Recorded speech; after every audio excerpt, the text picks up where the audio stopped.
आप सुन रहे हैं जगत गुरु तत्वदर्शी संत रामपाल जी महाराज द्वारा लिखित पुस्तक मुसलमान नहीं समझे ज्ञान कुरान का पेज नंबर 192। पूर्ण परमात्मा ने कहा कि विश्वास तो मैं करा सकता हूँ यदि आप मेरे विचारों को सुनोगे व मेरे को सहयोग दोगे। मोहम्मद साहेब ने कहा कि मैं तैयार हूँ। पूर्ण परमात्मा अल्लाह ने मोहम्मद से कहा कि आप मेरे साथ सत्यलोक चलो। मोहम्मद साहेब की आत्मा को पूर्ण परमात्मा अल्लाह कबीर अपने यथास्थान सत्यलोक में ले गए, जहां पर जाने के बाद जीव का फिर पुनः जन्म नहीं होता। उसको सतलोक कहते हैं। मोहम्मद साहेब को यह मालूम हुआ कि यहाँ पर आने के बाद जीव का फिर जन्म नहीं होता। फिर भी अपने उस पुराने ज्ञान के आधार पर और पृथ्वी पर उनके लाखों की संख्या में अनुयायी हो चुके थे।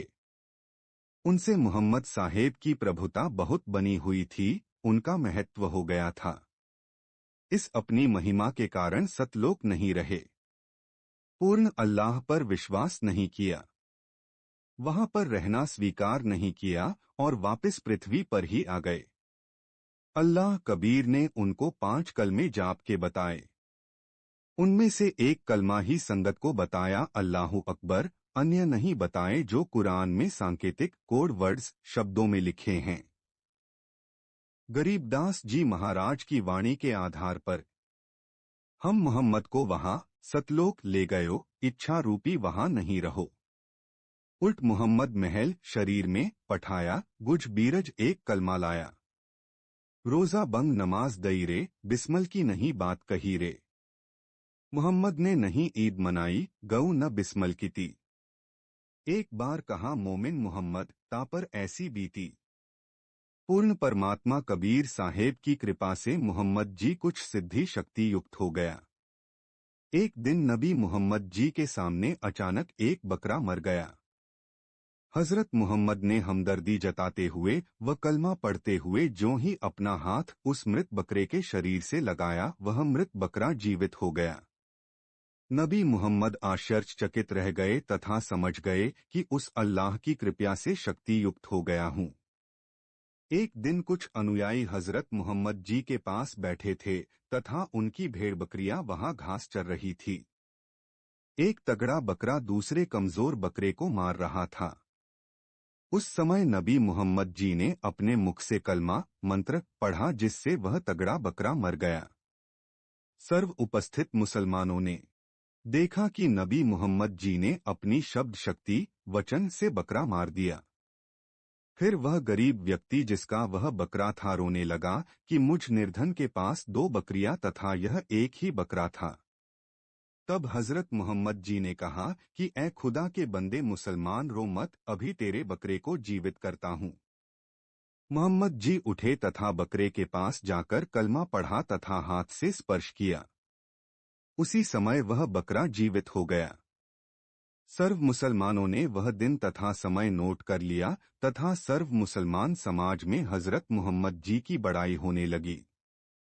कुछ लोग कहने लगे कि यह झूठ है, कभी मरा हुआ जीव जीवित होता है। इस बात का पता मोहम्मद जी को लगा। आप सुन रहे हैं जगत गुरु तत्वदर्शी संत रामपाल जी महाराज द्वारा लिखित पुस्तक मुसलमान नहीं समझे ज्ञान कुरान का पेज नंबर 193। तब नबी मोहम्मद जी ने कहा कि अब की बार गाय को शब्द वचन से मारकर जीवित करूंगा। जिस किसी को भी अविश्वास हो तो देख लेना। उसके लिए एक दिन निश्चित हुआ। भारी संख्या में दर्शक एकत्रित हो गए। हजरत मोहम्मद जी ने एक गाय को शब्द वचन से मार दिया। एक पुस्तक में लिखा है कि ईमान न लाने वाले विरोधियों ने कहा कि हम गाय को कत्ल करेंगे, तब जीवित करे तो माने। 4 यार मिल मसलित भीनी, गऊ पकड़कर बिस्मिल की ही। यानी कुछ व्यक्तियों ने सभा करके निर्णय लेकर गाय को कत्ल कर दिया तथा कहा कि नबी जी इसे जीवित कर। सर्व उपस्थित दर्शकों ने देखा कि गाय वास्तव में मर चुकी है। तब नबी मोहम्मद ने गाय को जीवित करने के लिए कलमा पढ़ा तथा हाथ से स्पर्श भी किया, परंतु गाय जीवित नहीं हुई। फिर अपनी इज्जत की रक्षा के लिए अपने निराकार अल्लाह तथा जबराइल आदि फरिश्तों से प्रार्थना की, परंतु गाय जीवित नहीं हुई। अंत में पूर्ण परमात्मा कबीर से, या अल्लाह अल्लाहु कबीर कहकर ऊपर को मुख करके कभी जमीन में मस्तक रखकर बार बार याचना करने लगा।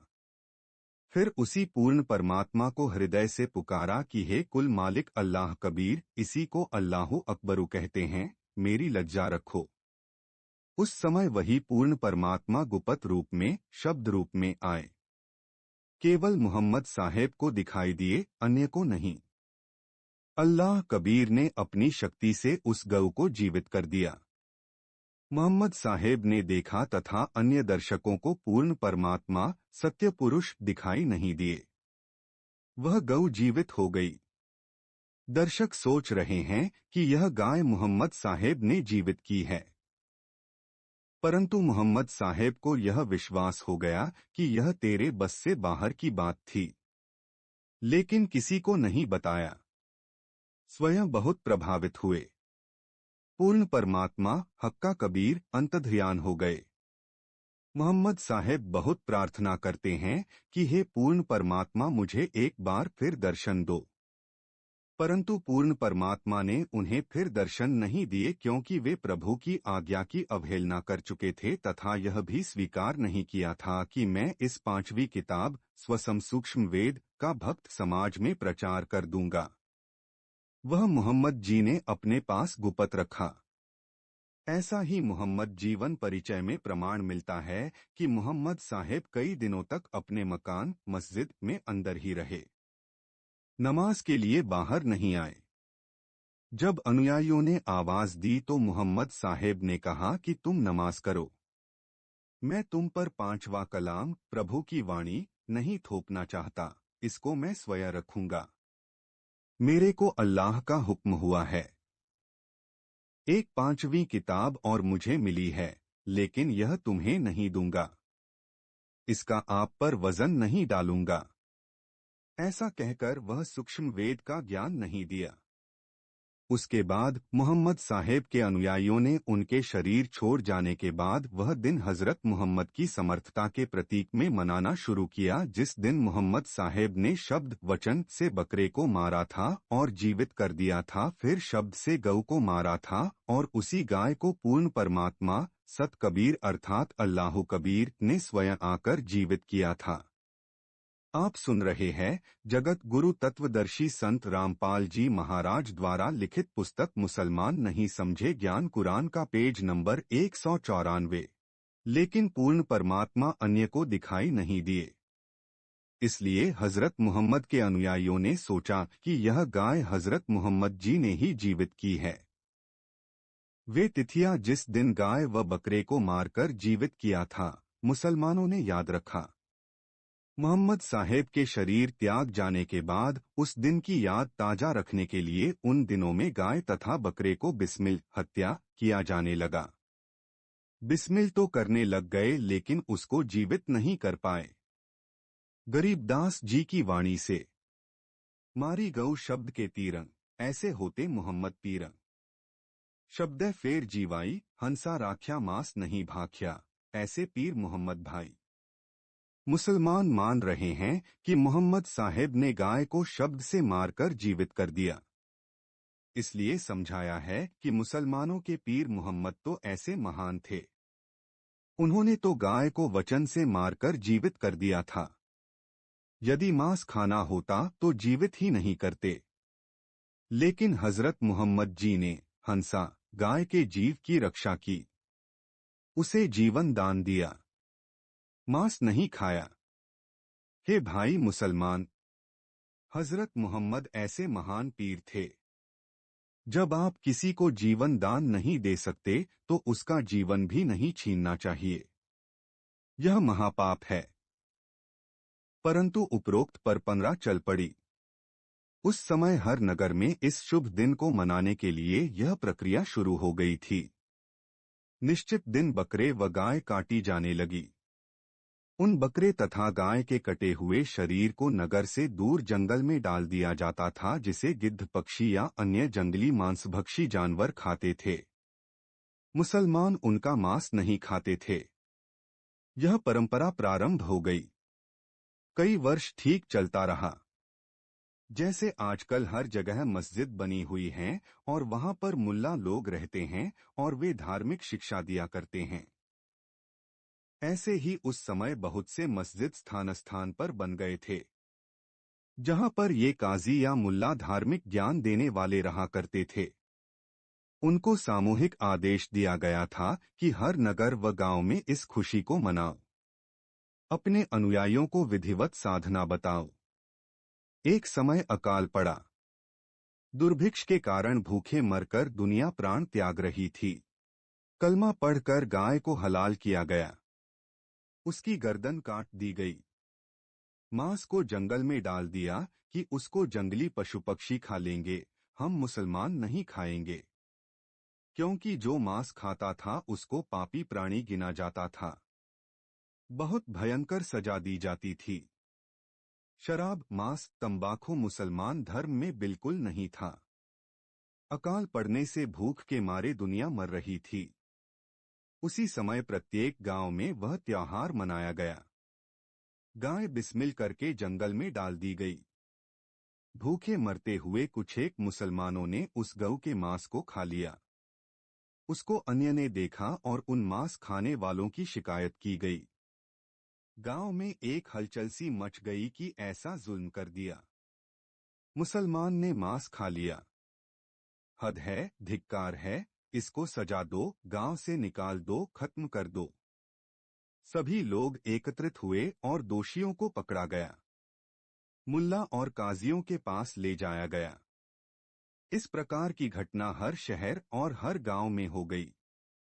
आप सुन रहे हैं जगत गुरु तत्वदर्शी संत रामपाल जी महाराज द्वारा लिखित पुस्तक मुसलमान नहीं समझे ज्ञान कुरान का पेज नंबर 195। उनके दोष की सुनवाई का समय रखा गया ताकि हम अन्य मुसलमानों से जो अन्य शहरों में मुख्य मुल्ला, काजी, पीर हैं उनसे सलाह ले लें। तौरात पुस्तक में लिखा है कि वे लोग, जिनमें हजरत मूसा व अनुयायियों के पूर्वज भी थे, क्योंकि उसी समुदाय से मूसा जी के अनुयायी बने थे, गाय का विशेष सम्मान करते थे। गाय के बछड़े, बैल का मांस नहीं खाते थे। उनकी पूजा किया करते थे। मोहम्मद के समय प्रत्येक गांव में यहूदियों की संख्या भी काफी होती थी। प्रमाण कुरान सूरह अल बकरा 2 आयत न 67 से 71। नोट अनुवादकर्ताओं ने इन आयतों में टिप्पणी की है कि इसराइल के वंशजों को मिस्र निवासियों और अपने पड़ोसी कौमों से गाय की महानता, पवित्रता और गौ पूजा का रोग लग गया था। उसी कारण उन्होंने मिस्र से निकलते ही बछड़े को पूज्य बना लिया था।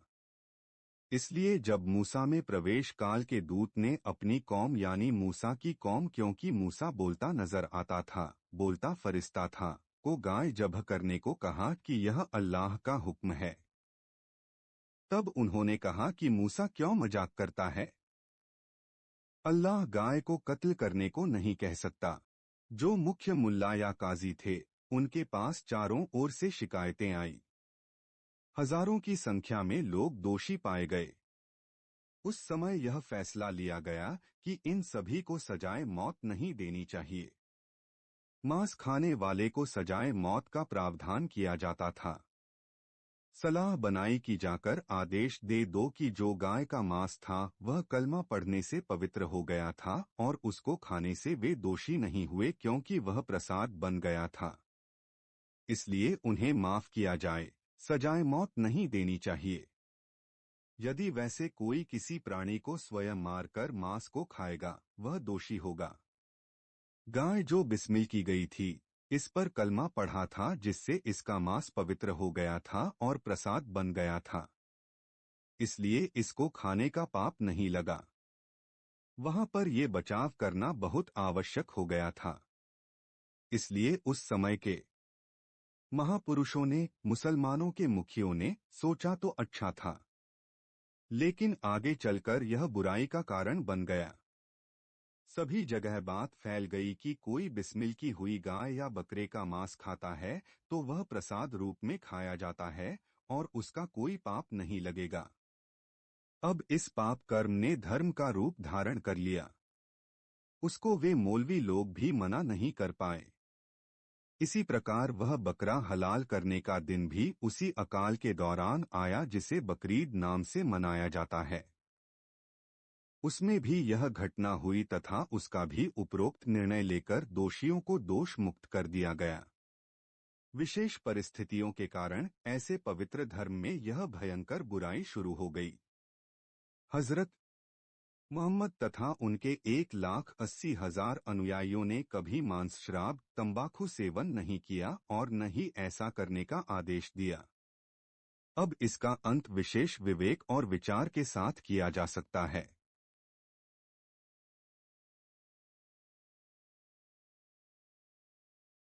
आप सुन रहे हैं जगत गुरु तत्वदर्शी संत रामपाल जी महाराज द्वारा लिखित पुस्तक मुसलमान नहीं समझे ज्ञान कुरान का पेज नंबर 196। शराब को तो आज भी मुसलमान लोग कहते हैं कि अगर शराब की कोई बूंद शरीर के किसी अंग पर भी गिर जाए तो वही से शरीर के मांस को भी काटकर फेंक दे, इतनी अपवित्र होती है। ऐसे ही ये तीनों की तीनों बुराई, मांस, शराब, तंबाकू इतनी ही भयंकर बताई गई थी। लेकिन आने वाले समय में तंबाकू का प्रयोग भी बहुत जोर शोर से हुआ और मुसलमान समाज में मांस तो प्रसाद रूप में खाया जाने लगा, परंतु शराब से अभी भी बचे हैं। वर्तमान में भी मुसलमान शराब प्रयोग नहीं करते। कुर्बानी की वास्तविक परिभाषा। विशेष परंपरा हो गई कि बकरा व गाय की कुर्बानी प्रभु के नाम पर की जाती है। अब यहाँ व्यक्तियों को सोचना चाहिए कि कुर्बानी अपनी करनी चाहिए, प्रभु के नाम पर बकरे और गाय या मुर्गे की नहीं। वास्तव में कुर्बानी प्रभु के चरणों में समर्पण तथा सत्य भक्ति होती है। शीश काट देने तथा अविधिपूर्वक साधना करने से मुक्ति नहीं होती। यह तो काल की भूल भुलैया है। कुर्बानी गर्दन काटने से नहीं होती, समर्पण होने से होती है। प्रभु के निमित्त हृदय से समर्पित हो जाए कि हे प्रभु, तन भी तेरा, धन भी तेरा, यह दास या दासी भी तेरे, यह कुर्बानी प्रभु को पसंद है। हिंसा, हत्या खुदा कभी पसंद नहीं करता। संपूर्ण अध्यात्म ज्ञान किसने बताया? कलामे कबीर सूक्ष्म वेद में संपूर्ण अध्यात्म ज्ञान है जो न चारों वेदों ऋग्वेद, यजुर्वेद, सामवेद तथा अथर्ववेद में है, न श्रीमद् भगवत गीता में, न पुराणों में, न उपनिषदों में, न श्रीमद् भागवत सुधा सागर में, न चारों पुस्तकों जबूर, तोरेत, इंजिल तथा कुरान मजीद में। इन चारों पुस्तकों को इकट्ठा जिल्द करके बाइबल नाम दिया है, वह ज्ञान बाइबल में भी नहीं है। प्रमाण के लिए पहले पढ़ें अल खिज्र अल कबीर की विशेष जानकारी। कुरान शरीफ सुरकफ 18:60-82, कुरान शरीफ सुराकाफ 18 आयत 60 से 82 में जिक्र है, अल्लाह मूसा को उससे ज्यादा इल्म तत्वज्ञान रखने वाले एक शख्स से मिलने के लिए भेजता है। हदीस में ये कहानी विस्तार से बताई गई है। 55 हदीसों में इस कहानी का जिक्र मिलता है। एक दिन हजरत मूसा सत्संग फरमा रहे थे। उनसे एक सत्संगी ने पूछा कि हे मूसा, आज के दिन जमीन पर सबसे ज्यादा इल्म रखने वाला शख्स कौन है? हजरत मूसा ने बड़े गर्व से उत्तर दिया, मैं। अल्लाह को मूसा का ये अंदाज बिल्कुल पसंद न आया और कहा कि मूसा, तेरी यह बात सुनकर मुझे बहुत दुख हुआ। तूने अपने आप को सबसे बड़ा इल्मी कैसे मान लिया? घुटनों के बल बैठे मूसा ने कहा कि मैं आपका भेजा हुआ रसूल हूँ और मुझे सारा इल्म आपसे हासिल है। इसलिए मैंने ये कह दिया कि आज जमीन पर मेरे से ज्यादा इल्म किसी के पास नहीं है। आप सुन रहे हैं जगत गुरु तत्वदर्शी संत रामपाल जी महाराज द्वारा लिखित पुस्तक मुसलमान नहीं समझे ज्ञान कुरान का पेज नंबर 197।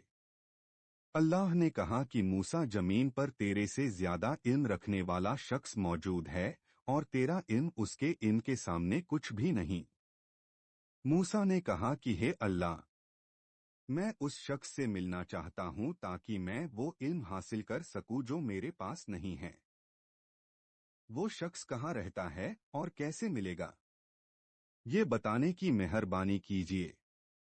अल्लाह ने कहा कि वो मजमाए बाहरेन में रहता है, यानी जहाँ मीठे और खारे पानी के दो दरिया आपस में मिलते हैं। मूसा बोला कि हे अल्लाह, मैं उसे पहचानूंगा कैसे? अल्लाह ने बताया कि तू अपने साथ एक बर्तन में मरी हुई मछली ले जा। जहाँ वो मछली जिंदा होकर पानी में गोता लगा देगी, समझ लेना वो नजदीक है। हदीस पुष्टि करती है कि ये शख्स जो मूसा से ज्यादा इल्मी इंटेलिजेंट है और जिससे अल्लाह ने मूसा को कुरान शरीफ सूरा काफ 18 आयत 60 से 82 में मिलने के लिए कहा है, उसका नाम अल-खिज्र है और सारा मुस्लिम जगत इससे सहमत है। मूसा अपने एक शागिर्द सेवक को लेकर अल-खिज्र की तलाश में निकल पड़ता है और कसम खाता है, चाहे मुझे सदियों तक क्यों न चलना पड़े, मैं अल-खिज्र से इल्म हासिल करके ही चैन लूंगा। काफी लंबा सफर तय करने के बाद मूसा व उसका शागिर्द मजमाए बाहरेन के इलाके में पहुंच गए। मूसा लंबे सफर की थकान उतारने के लिए एक पत्थर का टेका लेकर सो गए। इस दौरान शागिर्द ने देखा कि वो मृतक मछली जिसे वो एक बर्तन में लेकर चले थे, झटपटाई और जिंदा होकर पानी में कूद गई। शागिर्द मूसा को मछली की जिंदा होने वाली बात बताना भूल जाता है और मूसा अल-खिज्र की खोज में अपने सफर पर आगे चल पड़ते हैं। पूरा दिन पूरी रात चलने के बाद अगली सुबह मूसा शागिर्द से बोलता है कि मैं सफर की थकान से चूर चूर हो गया हूँ, ला मुझे कुछ खाने को दे दे। तब शागिर को ध्यान आता है कि जो मछली हम अपने साथ लाए थे, वह तो कल जहां हमने टेका लिया था, वहीं जिंदा होकर पानी में कूद गई थी और शैतान के प्रभाव से मैं आपको बताना भूल गया। ये सुनकर मूसा बोले, यही तो वो मुकाम था जहां हमें रुकना था। मूसा और शागिर्द अपने कदमों के निशानों को देखते हुए वापस उसी जगह पहुंच जाते हैं और उन्हें सफेद चादर ओढ़े हुए सफेद दाढ़ी वाला एक शख्स मिलता है। मूसा ने अपना परिचय दिया और कहा कि मुझे अल्लाह ने आपसे इन सीखने के लिए भेजा है। मैं आपकी पैरवी करता हूँ। आप मुझे वो नेक इल्म सिखा दें जो आपके पास है। उत्तर में अल-खिज्र ने कहा कि मूसा, आप मेरे साथ हरगिज सब्र नहीं कर सकेंगे, क्योंकि जिस चीज की हकीकत का आपको इल्म नहीं, उस पर आप सब्र कर भी कैसे सकते हैं? मूसा ने कहा कि आप मुझे सब्र करने वाला पाएंगे और मैं किसी बात में आपकी नाफरमानी नहीं करूंगा। आप सुन रहे हैं जगत गुरु तत्वदर्शी संत रामपाल जी महाराज द्वारा लिखित पुस्तक मुसलमान नहीं समझे ज्ञान कुरान का पेज नंबर 198।